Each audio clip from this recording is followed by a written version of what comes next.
ఉప్మా అయితే తయారు చేసుకుందాం రండి. ఉప్మాకు కావాల్సినవైతే ఉల్లిగడ్డలు, తరిగి పెట్టుకున్న ఉల్లిగడ్డలు, పచ్చిమిరపకాయలు, టమాటాలు, కరివేపాకు, జీలకర్ర, ఆవాలు,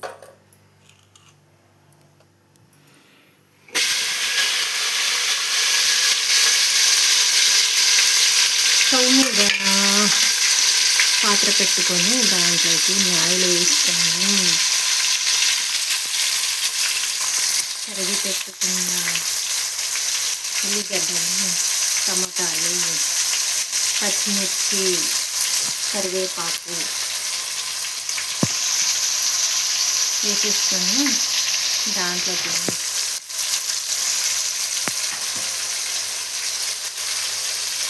తరువాత గింజలు వేసుకోవాలి. ఆయిల్ అయితే 2 గ్లాసులు వేసుకున్నాము. నేనైతే 10 మెంబర్స్కి 10 మెంబర్స్ అన్నమాట. ఈ విధంగా ఒక గ్లాస్ అంటే పెద్ద గ్లాసు, దాని నిండా ఉప్మా రవ్వ వేసుకుంటే 3 గ్లాసులు వాటర్ అయితే పోసుకుంటామండి. ఇప్పుడైతే ఇది తరువాతలో వేసేసాము. కొద్దిసేపు మూత పెట్టేసాము, మగ్గుతూ ఉంటుంది. తరువాత బాగా ఎర్రగా కాలిన తర్వాత ఎసురైతే వేసుకున్నాము. తరువాత అయితే ఎర్రగా మగ్గిస్తుంది. ఇప్పుడైతే ఒక పెద్ద గ్లాస్తో ఉప్మా రవ్వ తీసుకుంటే, అదే ఉప్మా రవ్వ అంటే బొంబాయి రవ్వ, అంటే సూజీ రవ్వ కాదు. మేమైతే ఎప్పుడు ఉప్మా రవ్వ, బొంబాయి రవ్వ తీసుకుంటాము.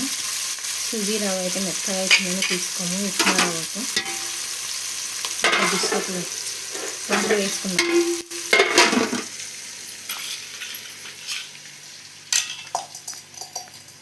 కొంచెం ఉప్పు అయితే వేసుకున్నాము.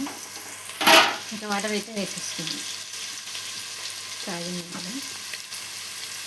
మామూలుగా అయితే జీడిపప్పులు అదంతా వేసుకుంటారు. మేమైతే నార్మల్ ఉప్మా అనమాట, ప్లెయిన్ వేసుకుంటాం.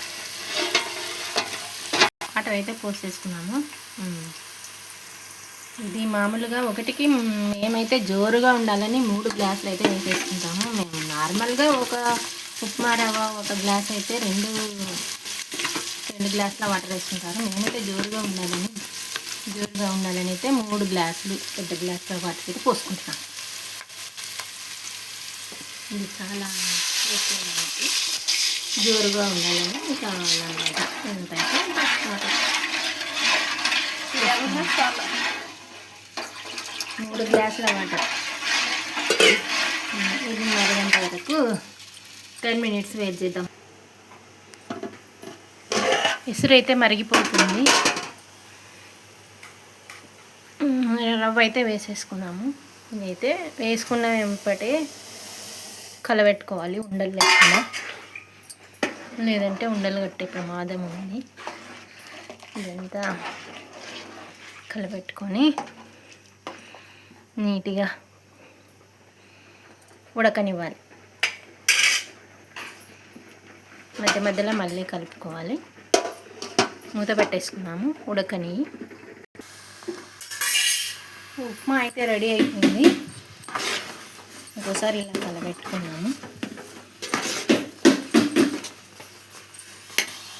ఫైనల్గా కరివేపాకు అయితే కొంచెం అలా వేసేసుకున్నాము.